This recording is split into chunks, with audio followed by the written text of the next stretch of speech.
Yeah. Yeah.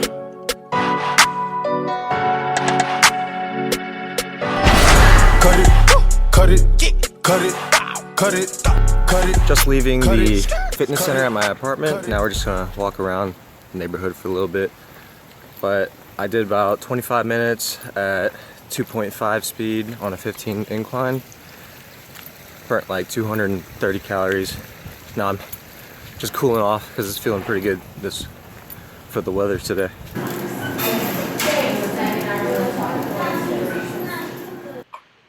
It is Sunday and I am doing back today. Did not do anything Saturday, the day before today, because I slept for like 18 hours. I worked until 2 p.m., came home and just slept all up until like, what, 9 o'clock a.m., something around then. But yeah, I'm still exhausted from Vegas, so I guess that was like my last catch-up. Honestly, I'm still kind of tired today because I just haven't been sleeping early enough. Just too busy doing stuff. But as you can see, my posture here is wrong. How I was doing it before was correct. So you always want to be in a 45-degree sprinting looking form, pressing your chest against the bench, because that is going to give you the most pull. And you want to keep that form every time. I switched up the form because I needed to add more body weight and hang on it because I believe I was doing like 110 pounds, so it lifted my body too much for the form that I was using. But now I'm going to the rows, dumbbell rows, and doing 125, just yeah, as you can see, you know, we don't have it sped up today.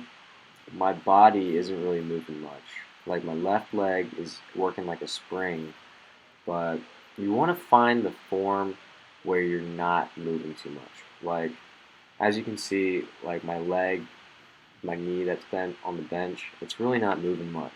And my arm, my left arm isn't really moving much either. It's because I've found that stable median where I can just kind of lean on my limbs and just really focus on pulling that weight. A good tip is to start with the weight directly below you. I know, as you can see, my arm is straight. That is the best way to start. You don't want to start all the way up in front where you're basically swinging the weight like a pendulum or something. This is going straight down and straight up. And if you start it in a hanging motion and just lock your thumb with your index finger, you're pretty much golden and you can pull as hard as you can. It's all about setting up. You saw just a second ago how I paused during the two parts of this set. I'm going to do it again because I like to keep it even. If I drop it on the fifth one, I'm going to drop it on my other arm too on the fifth one, and then pull two more. But the reason I'm doing that is because my grip, I was losing my grip, but I still had 2 or 3 in me. So you take a second, let your grip recharge, and then go right back at it and pull the weight just a couple more times. If you're trying to do heavy weight, definitely use that technique because honestly, you probably have the energy to pull more. It's just you don't have the gripping because grip is very important. All your back exercises, it's gonna suffer if your grip is not locked. If you don't have your good gripping form down, you know, you're just not gonna progress. You're too busy slipping the weight out of your hand, which a lot of people don't notice. I certainly didn't when I was coming up in the gym, just kind of doing the motion, not really focusing hard enough. But as you get more experience, you're going to find out there's a lot of things you can tweak, and in combination with everything you know, it's just exponential efficiency. So we're moving on to some more rear deltoid work. I really enjoy using this long bar. Um, we just got it like 2 months ago at this LA Fitness. So I know a lot of gyms have that shorter one where it's kind of like a neutral grip, like shoulder width apart, but even shorter than that. But you know, if you have this, do it.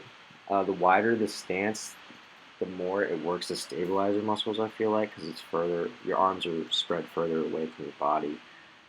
And they pretty much have to fend for themselves as far as moving the weight down. So I'm keeping everything super stiff because of the wide grip and focusing on my upper lats and my rear deltoids. Again, doing that 45-degree angled stance, not moving the tricep or elbow region at all because we're focusing on the back. Keeping my feet planted, I'm not moving around. I have a solid foundation.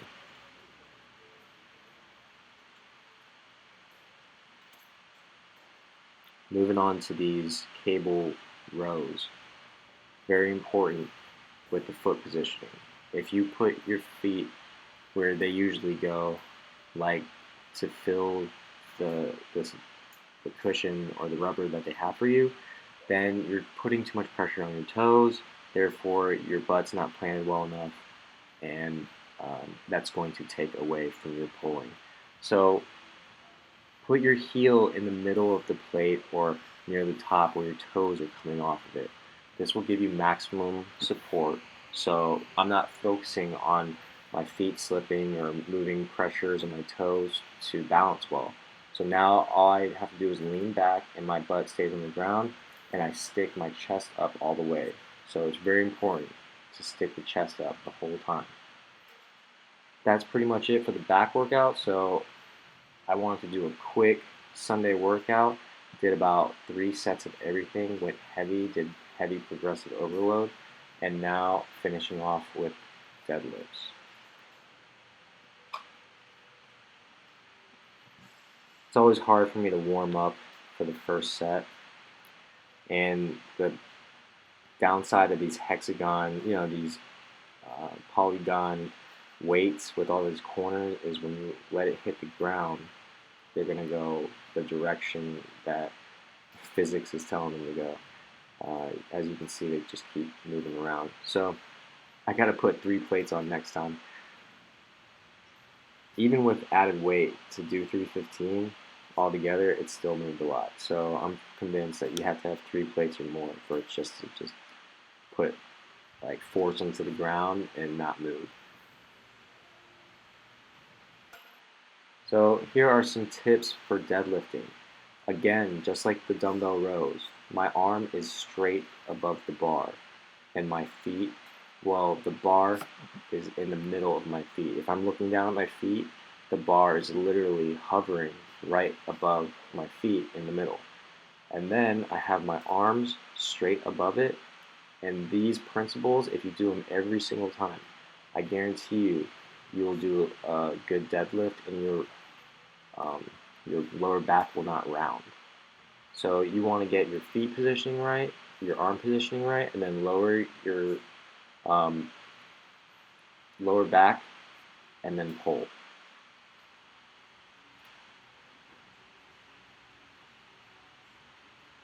Keep the arm straight in between the feet, lower the bottom, and then pull. Chest out.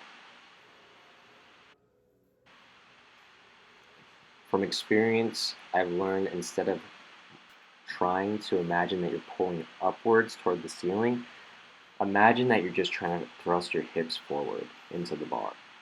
It's much easier motion, and you're less likely to strain your back because you're focusing just on your lower region to thrust forward.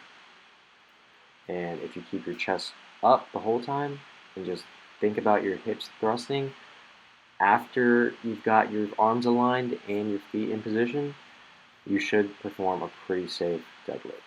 And this way, you'll be good for the long run and you'll be able to hit that heavy weight one day instead of doing all your deadlifts rounded from the start. And you might be in denial that, hey, maybe my back is just supposed to be rounded. But definitely try to get the good form, or else you're going to hinder the long run success of doing your lower back, which is great for showing the abs. 15 incline, 2.8 speed. I'm gonna do like 15-20 minutes of this.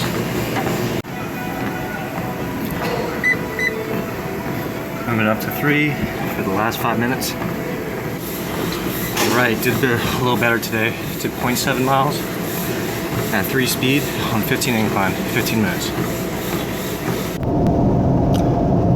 Going to Buckhead, going to Lenox Mall, do a little shopping.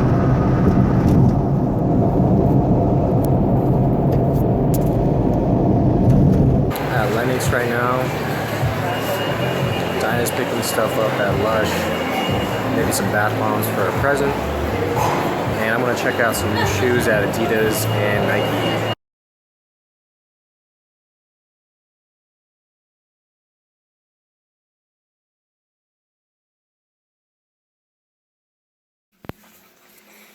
Check it out. Got 2 scoops of protein. Got some sesame seeded buns today for the turkey burgers. Pretty good macros.